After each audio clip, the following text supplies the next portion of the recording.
الحمد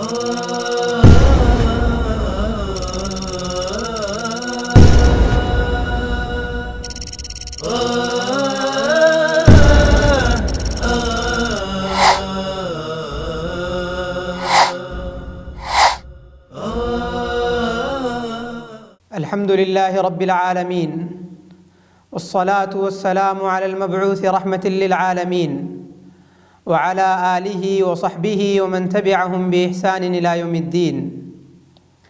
أعوذ بالله من الشيطان الرجيم. بسم الله الرحمن الرحيم. وكان حقا علينا نصر المؤمنين. سورہ روم آیت نمبر 47. ناظرین کرام، میں اس سے پہلے والے درس میں کامیابی اور شکست کا مفہوم قرآن اور صحیح احادیث کی روشنی میں اس موضوع پر آپ کے سامنے پیش کیا، اور آج انشاءاللہ کامیابی اور شکست کے معنوی اسباب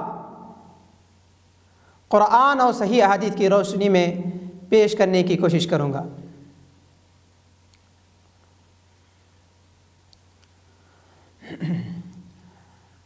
اللہ رب العالمین کا یہ قانون ہے کہ اللہ رب العالمین نے ہر چیز کا ایک سبب بنایا۔ اسی طرح کامیابی کے لیے کچھ اسباب دنیا میں متعین کیے، اور ناکامی کے اسباب بھی اللہ رب العالمین نے بتایا۔ اگر کوئی مسلمان کامیاب اور کامران ہونا چاہتا ہے تو ان کامیاب اصولوں کو اور اسباب کو اپنانا ضروری ہے جس کو شریعت نے، اسلام نے ذکر کیا ہے۔ انشاءاللہ آج میں انہی اسباب کو آپ کے سامنے رکھنے کی کوشش کروں گا۔ آئیے اس سے پہلے کہ میں اسباب کا ذکر کروں، ایک شبہ کا ازالہ کرتے ہوئے میں آگے بڑھتا ہوں۔ اکثر لوگ یہ سمجھتے ہیں کہ اللہ رب العالمین بغیر کسی محنت کے انہیں یوں ہی دے دے گا۔ گھروں میں بیٹھے رہو، دعائیں کرتے رہو، اور اللہ تعالیٰ کی رحمت، اللہ کی جانب سے کامیابی ان کے قدم بوس ہو جائے گی۔ یہ سراسر غلط ہے۔ کیوں؟ جب ہم نظر دوڑاتے ہیں نبی مکرم صلی اللہ علیہ وسلم کی زندگی پر تو ہمیں اندازہ ہوتا ہے، پتہ لگتا ہے کہ نبی مکرم صلی اللہ علیہ وسلم نے انتھک کوششیں کی، جبکہ نبی مکرم صلی اللہ علیہ وسلم اللہ پر کامل ایمان رکھتے تھے، اللہ پر مکمل بھروسہ رکھتے تھے، اللہ پر بہترین حسن ظن رکھتے تھے، مگر اللہ پر حسن ظن کا معنی یہ نہیں لیتے تھے کہ گھر میں بیٹھے رہو اور حسن ظن رکھو کہ اللہ تمہیں سب کچھ دے دے گا۔ ایسی سوچ سراسر غلط ہے، کیونکہ ہمیں نبی مکرم صلی اللہ علیہ وسلم کی زندگی سے یہ پتہ چلتا ہے کہ اچھا سوچ رکھنے والا، اچھا گمان اللہ میں رکھنے والا انسان، اس کے لیے ضروری ہے کہ وہ محنت کرے، جیسا کہ محمد صلی اللہ علیہ وسلم گھر گھر جا کر کے محنت کیے، دروازہ کھٹکھٹائے، دین اسلام کی طرف بلائے، اور انہیں کئی تکالیف سے دوچار ہونا پڑا۔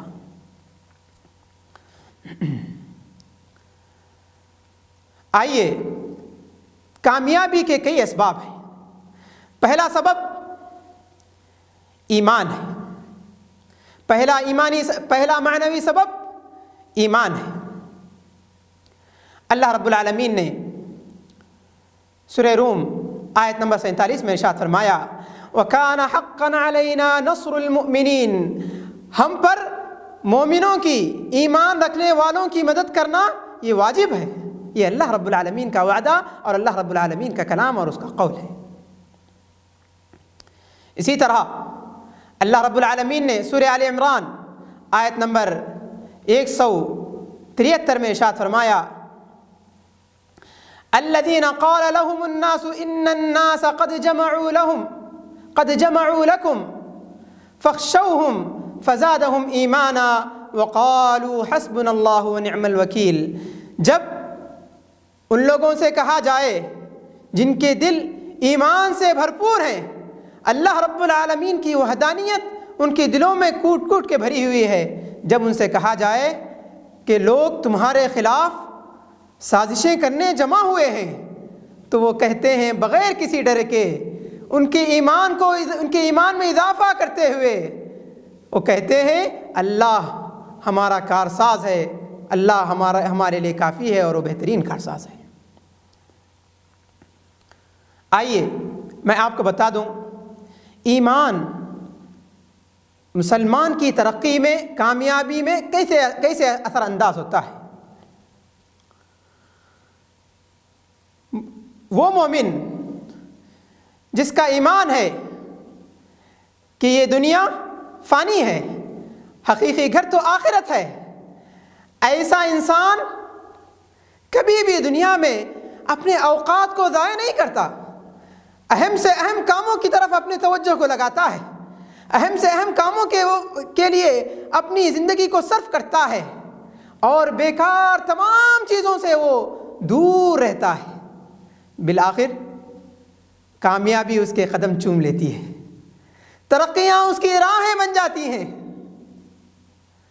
اللہ رب العالمین ارشاد فرماتے ہیں سورہ عنکبوت آیت نمبر 64 میں وَإِنَّ الدَّارَ الْآخِرَةَ لَهِيَ الْحَيَوَانِ، حقیقی گھر، حقیقی سکون اور اطمینان کی جگہ انسان کے لیے تو آخرت کی جگہ ہے۔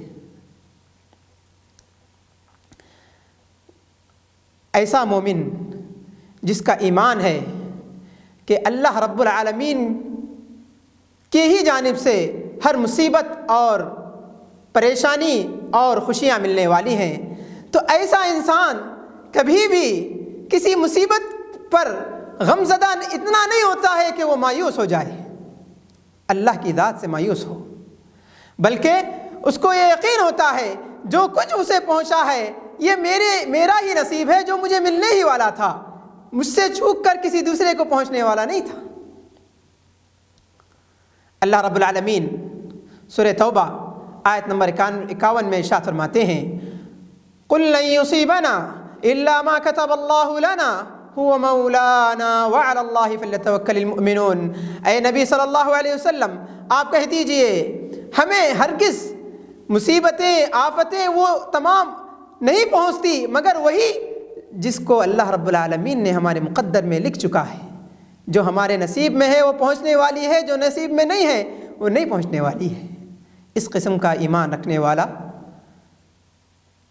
تقدیر پر مکمل ایمان رکھنے والا کبھی بھی کسی بھی مصیبت سے مایوس نہیں ہوتا ہے، ہمیشہ سے اس کی دلوں میں امنگیں، ترقی کی کرنیں، امید کی کرنیں اجاگر وہ کرتا رہتا ہے، یہاں تک کہ کامیابی اور کامرانی اس کے قدم بوس ہوتی ہے۔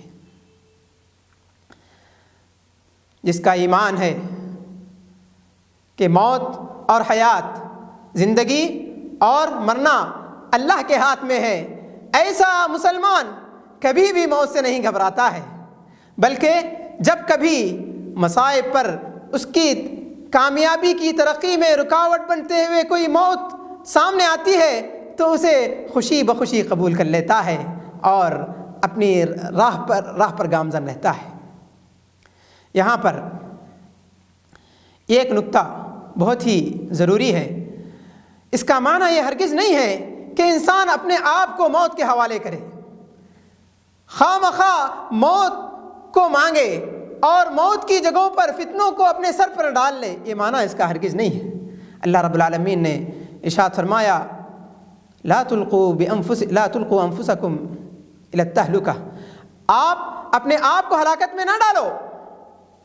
ہاں، جب کبھی ہلاکت خود آپ کی راہ میں مقدر بن کر کے آتی ہے، آپ اس سے نہ ڈرو، بلکہ یہ سمجھو یہ موت اللہ رب العالمین سے ملاقات کا ایک چھوٹا سا پل ہے جس سے پار ہو کر کے اللہ رب العالمین سے آپ ملاقات کریں گے۔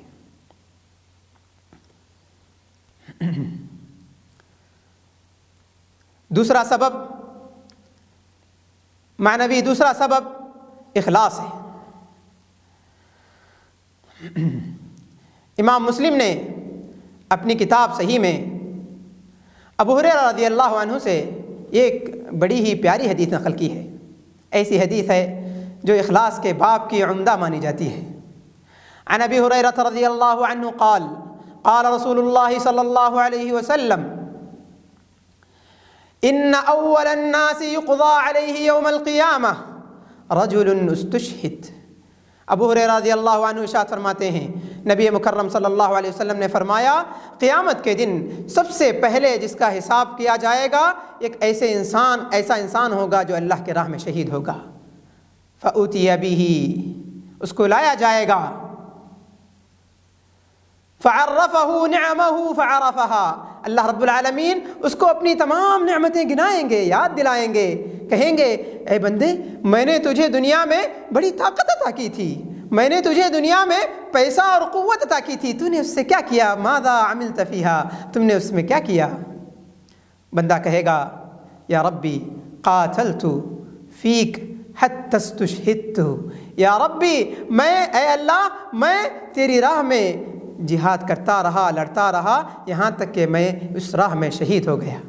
اللہ رب العالمین کہیں گے فقال کذبت بل قاتلت لیقال جری، اللہ رب العالمین کہیں گے تم جھوٹ کہہ رہے ہو، بلکہ تم نے اس لیے دنیا میں کد و کوششیں کی، لڑائی کی تاکہ تمہیں یہ کہا جائے یہ بڑا بہادر انسان ہے۔ فقد قیل، یہ سب کہا جا چکا۔ ثم امر به فيسحب به على وجهه حتى يلقى في النار، پھر حکم دیا جائے گا اسے سر کے بل گھسیٹتے ہوئے جہنم میں ڈھکیل دیا جائے گا۔ تھوڑا سا غور کریں، ایک انسان دنیا میں اپنی دنیا بھی بیکار کرتا ہے اور آخرت بھی اس کی بیکار ہو جاتی ہے صرف اخلاص نہ ہونے کی وجہ سے۔ کامیابی اگر اخلاص نہ ہو تو نہ دنیا میں مل سکتی ہے نہ آخرت میں مل سکتی ہے۔ ایک بندے کا اپنے رب کے ساتھ مخلص اور دین کے ساتھ مخلص ہونا یہ بنیادی شرط ہے۔ تیسرا معنوی سبب کامیابی اور کامرانی کے لیے مسلمانوں تقویٰ ہے۔ اللہ رب العالمین سورہ توبہ آیت نمبر 36 میں ارشاد فرماتے ہیں ان اللہ مع المتقین، اللہ رب العالمین متقیوں کے ساتھ ہیں۔ اللہ رب العالمین کی مدد متقیوں کے ساتھ ہے، اللہ کی رہبری متقیوں کے ساتھ ہے، رہنمائی متقیوں کے ساتھ ہے۔ تقوی کا معنی حرام سے بچنا، حلال کو اختیار کرنا اور مشتبہ چیزوں میں احتیاط کا راستہ اپناتے ہوئے زندگی گزارنا، اس کو تقوی کہلاتا ہے، اس پر عمل کرنے والوں کو متقی کہتے ہیں۔ چوتھا معنوی سبب اللہ رب العالمین کی نافرمانی نہ کرنا ہے۔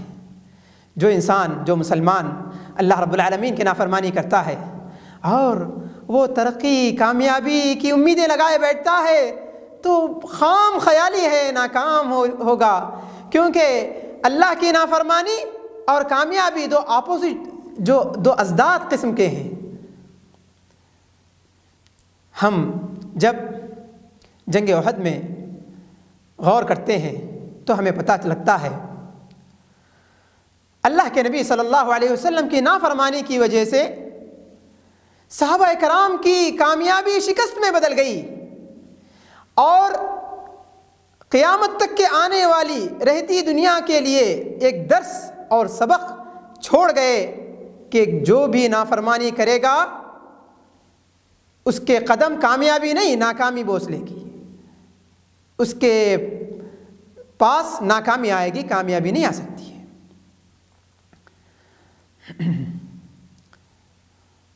پانچواں معنوی سبب ناکامیوں میں، تکالیف میں، مشکلوں میں کامیابی کی راہ ڈھونڈ نکالنا ہے، کامیابی کی راہ ڈھونڈ نکالنا ہے۔ جب ہم نبی مکرم صلی اللہ علیہ وسلم کی سیرت کا مطالعہ کرتے ہیں تو ہمیں ایسے کئی واقعات ملتے ہیں کہ کافی چیزیں ملتی ہیں۔ میں آپ کے سامنے یہ ایک چیز رکھوں گا۔ اس حدیث کو امام حاکم نے اپنی کتاب مستدرک میں روایت کیا ہے، کتاب الجہاد میں، اور اس کو کہا ھذا حدیث صحیح علی شرط الشیخین ولم یخرجہ، یہ حدیث صحیح ہے امام بخاری اور مسلم کی شرط کے اعتبار سے، مگر یہ حدیث امام بخاری اور مسلم نے روایت نہیں کیا ہے۔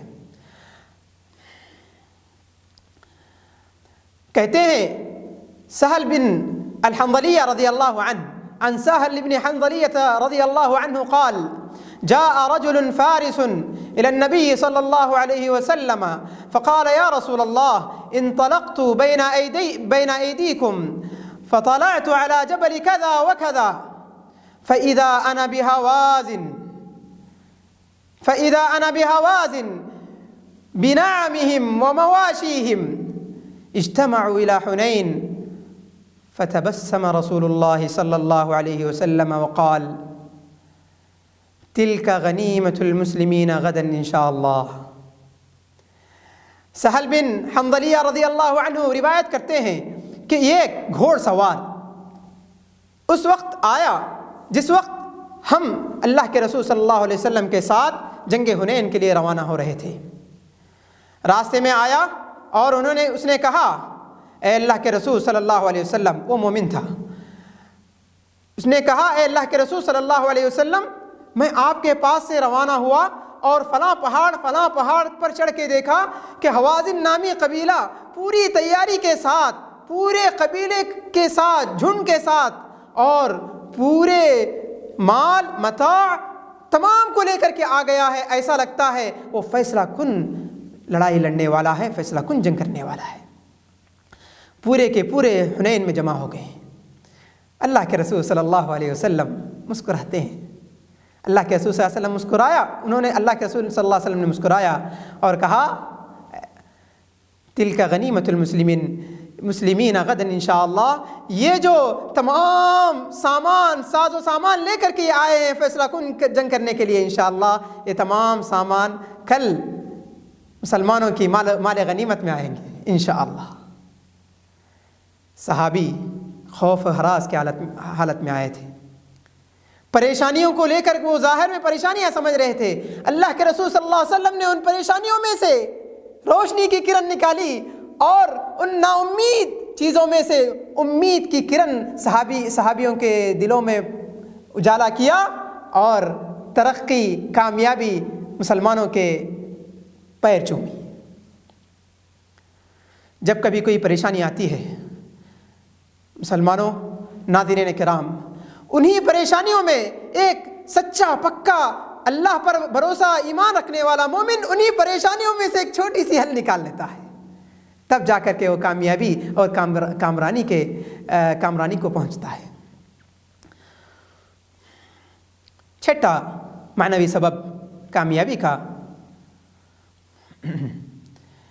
مسلمان کبھی طاقت کو دیکھ کر کے، زیادہ طاقت کو دیکھ کر کے نہ اترائے اور کم طاقت کو دیکھ کر کے مایوس نہ ہو، کیونکہ کامیابی اللہ تعالیٰ کی جانب سے ہے۔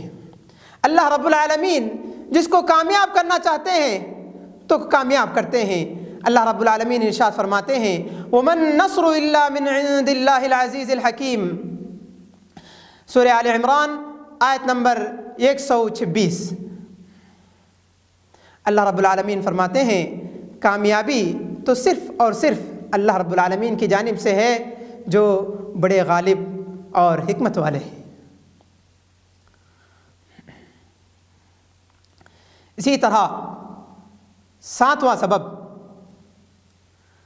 معنوی کامیابی کا اتحاد اور اتفاق ہے۔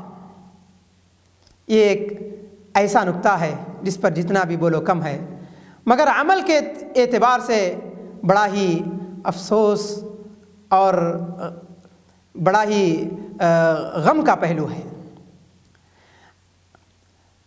اللہ رب العالمین نے ارشاد فرمایا وَأَطِيعُوا اللَّهَ وَأَطِيعُوا الرَّسُولَ وَلَا تَنَازَعُوا فَتَفْشَلُوا وَتَذْهَبَ رِيحُكُمْ وَاصْبِرُوا إِنَّ اللَّهَ مَعَ الصَّابِرِينَ، سورہ انفال آیت نمبر 46۔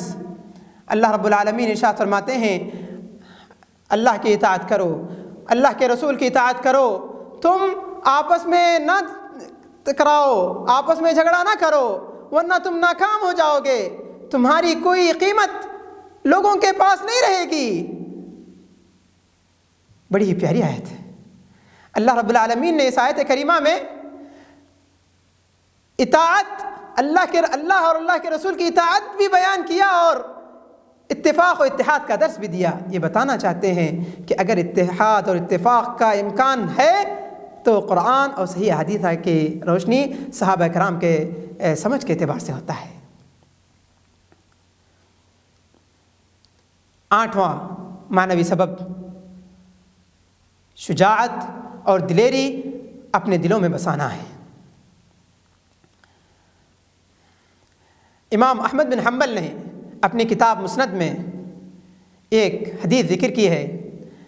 علی رضی اللہ عنہ اس کے راوی ہیں۔ عن علی رضی اللہ عنہ قال لقد رأيتنا يوم بدر ونحن نلوذ برسول الله صلى الله عليه وسلم وكان أقرب الناس إلى العدو وكان من أشد الناس حينئذ۔ علی رضی اللہ عنہ بیان فرماتے ہیں ہم بدر کے موقع پر تھے، ہم بدر میں تھے، بدر کی جنگ میں تھے کہ ہم اللہ کے جب جنگ چھڑ گئی، گرما گرم ہو گئی تو اللہ کے رسول صلی اللہ علیہ وسلم کے پاس آ کر کے ہم پناہ لیتے تھے۔ اور اللہ کے رسول صلی اللہ علیہ وسلم کہاں تھے؟ ٹینٹ میں اوپر نہیں۔ کہتے ہیں حضرت علی رضی اللہ عنہ اللہ کے رسول صلی اللہ علیہ وسلم وَكَانَ أَقْرَبَ النَّاسِ إِلَى الْعَدُوِّ، دشمن کے سب سے قریب میں اللہ کے رسول صلی اللہ علیہ وسلم تھے۔ شجاعت دلیری کی یہ زندہ مثال ہے۔ آج تاریخ شاہد ہے، کمانڈر لیڈر ٹی ویوں میں بیٹھ کر کے جنگ کا مشاہدہ کرتے ہیں۔ نبی مکرم صلی اللہ علیہ وسلم وہ لیڈر تھے جو بنفس نفیس جنگ میں شریک ہوتے، بلکہ صف اول میں سب سے پہلی والی صف میں ہوتے، علی رضی اللہ عنہ ان کے پیچھے پناہ لیتے تھے۔ ایک بڑے نکتے کی بات ہے، وہ لوگ، وہ نادان جن کا جو یہ سمجھتے ہیں علی رضی اللہ عنہ محمد صلی اللہ علیہ وسلم سے بھی زیادہ شجاع تھے، بڑے ہی نادان انسان ہیں۔ انہیں خود حضرت علی رضی اللہ عنہ کے ایک زبانی یہ گواہی کافی ہے۔ علی رضی اللہ عنہ کہتے ہیں جنگ کے موقع پر ہم ان کے پناہ میں ہوتے محمد صلی اللہ علیہ وسلم کے، اور خود علی رضی اللہ عنہ اس کے راوی ہیں، اور یہ حدیث صحیح ہے۔ 9واں معنوی سبب کامیابی کا ہے توکل، اللہ پر بھروسہ کرنا۔ اللہ رب العالمین سورہ آل عمران آیت نمبر 122 میں ارشاد فرماتے ہیں وَعَلَى اللَّهِ فَلْيَتَوَكَّلِ الْمُؤْمِنُونَ، مومنوں کا بھروسہ تو اللہ ہی پر ہے، مومن تو اللہ ہی پر بھروسہ کرتے ہیں۔ جیسے میں نے کہا بھروسے کا معنی یہ ہرگز نہیں ہے کہ انسان اسباب کو چھوڑ دے، بلکہ اسباب کو مکمل اپنا کر کے اللہ پر معاملے کو اللہ کے حوالے کر دینا، یہ بھروسے کا معنی ہے۔ 10واں معنوی سبب جو کہ کامیابی اور کامرانی کے لیے مسلمانوں کے لیے قرآن و حدیث میں ہمیں ملتا ہے، وہ ہے زیادہ سے زیادہ دعا کرنا، زیادہ سے زیادہ ذکر کرنا، اپنی زبان کو اللہ کے ذکر سے تر رکھنا۔ اللہ رب العالمین سورہ بقرہ آیت نمبر 152 میں ارشاد فرماتے ہیں فَاذْكُرُونِي أَذْكُرُكُمْ وَاشْكُرُوا لِي وَلَا تَكْفُرُونَ، تم مجھے یاد کیا کرو، میں تمہیں یاد رکھوں گا، اور میرا شکر ادا کرو، میری نافرمانی نہ کرو۔ نبی مکرم صلی اللہ علیہ وسلم جنگ بدر میں جب ہم نظر دوڑاتے ہیں، اللہ کے رسول صلی اللہ علیہ وسلم اتنا گڑ گڑا کے دعا کرتے ہیں، اتنا رو رو کے دعا کر رہے ہیں، تمام کائنات، تمام انبیاء کے سردار رو رو کر کے دعا کر رہے ہیں، حتیٰ کہ ان کی داڑھی آنسوؤں سے تر ہو جاتی ہے، بھیگ جاتی ہے۔ تو پتہ چلا ذکر کرنا، اپنی زبان کو ہمیشہ سے ذکر سے تر رکھنا، سبحان اللہ والحمد للہ ولا الہ الا اللہ واللہ اکبر ولا حول ولا قوت الا باللہ، اور دوسرے اذکار جو احادیث میں وارد ہیں، یہ کامیابی کا ایک بہت بڑا زینہ ہے، کامیابی کا ایک بہت بڑا سبب ہے۔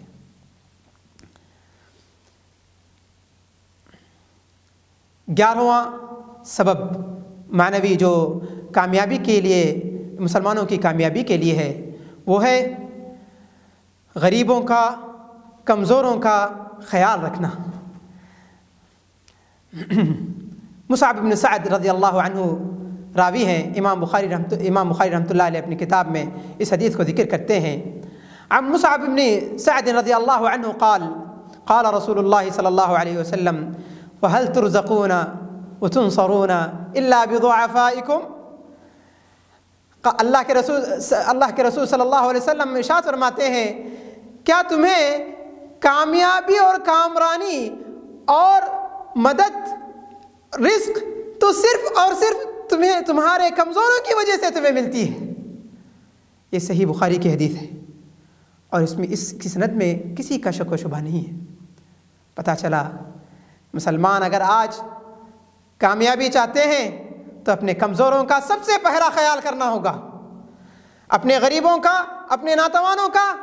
کامیابی کی راہیں ان امیروں اور آخرت کو بھلا کے زندگی گزارنے والوں کے پاس نہیں ہے، ان غریبوں کے پاس ہے جن کے دل ایمان سے سرشار ہے اور قناعت کی زندگی بسر کر رہے ہیں۔ مسلمانوں، ان کی مدد کرو، اللہ تمہاری مدد کرنے والے ہیں۔ بنص الحدیث اللہ کے رسول صلی اللہ علیہ وسلم کے زبانی یہ اس کا وعدہ ہے۔ 12واں معنوی سبب جو مسلمانوں کی ترقی کا زینہ بن سکتا ہے قرآن و حدیث کی صحیح احادیث کی روشنی میں، وہ ہے ثبات قدمی۔ انسان جب مسلمان کوئی قدم اٹھاتا ہے اسلام کے کاموں کے لیے، اسلام کے کاس کے لیے، وہ انسان جم کے کھڑا ہو جائے، ڈٹ جائے، اور پریشانیاں آئیں گی پوری حکمت عملی کے ساتھ اس کام کو انجام دیتا رہے۔ ایک دن آئے گا کامیابی اس کے سر چومے گی۔ اللہ رب العالمین سورہ آل عمران آیت نمبر 200 میں ارشاد فرماتے ہیں، یا ایھا الذین آمنوا اصبروا وصابروا ورابطوا واتقوا اللہ لعلکم تفلحون۔ اے ایمان والو، صبر کرو، صبر کی تلقین کرو، ثابت قدم رہو، اللہ کا تقوی اختیار کرو تاکہ تم کامیاب ہو جاؤ۔ اسی طرح 13واں معنوی سبب ترقی کے لیے جس پر میں اپنی گفتگو کو ختم کروں گا، مشورہ کرنا۔ جب انسان، ایک مسلمان دین کے کام کے لیے، دنیاوی کام کے لیے، دین کی ترقی ہو یا دنیا کی ترقی ہو، نیک لوگوں کے ساتھ مشورہ کرتا ہے تو اس کے لیے کافی راہیں کھلتی ہیں، اور ایک مرحلہ ایسے آئے گا کہ اس کو صحیح اور غلط کی تمیز پیدا ہوگی، کامیابی اور ناکامی کے اسباب، راہیں اس کے لیے ہموار ہو جائیں گی، اور وہ کامیابی سے کامیابی سے ہمکنار ہو جائے گا۔ اللہ رب العالمین نے سورہ شورى آیت نمبر 38 میں ارشاد فرمایا، وَأَمْرُهُمْ شُورَىٰ بَيْنَهُمْ، کہ مومنوں کی صفت تو یہ ہے کہ ان کا معاملہ انانیت پہ نہیں ہوتا ہے، مشورہ کرتے ہیں، مشورہ کر کے اس میں سے جو احسن، افضل اور اچھی سے اچھا جو بات اور مشورہ ہوتا ہے اس پر وہ عمل کرتے ہیں۔ اللہ رب العالمین سے دعا ہے، اللہ رب العالمین ہم کو ان اسباب پر غور کرنے اور کئی اسباب جو ہمیں قرآن و حدیث پہ غوطہ زن ہونے سے، ڈوب کر کے نکلنے سے، اس سے استنباط کرنے سے ملتے ہیں، اس کو نکالنے کی کوشش کریں، اپنی زندگیوں میں لانے کی کوشش کریں، اور پورے امت مسلمہ اور مسلمان کامیابی سے ہمکنار ہوں۔ اقول قولی ھذا واستغفر اللہ لی ولکم ولسائر المسلمین من کل ذنب واستغفروه انہ هو الغفور الرحیم.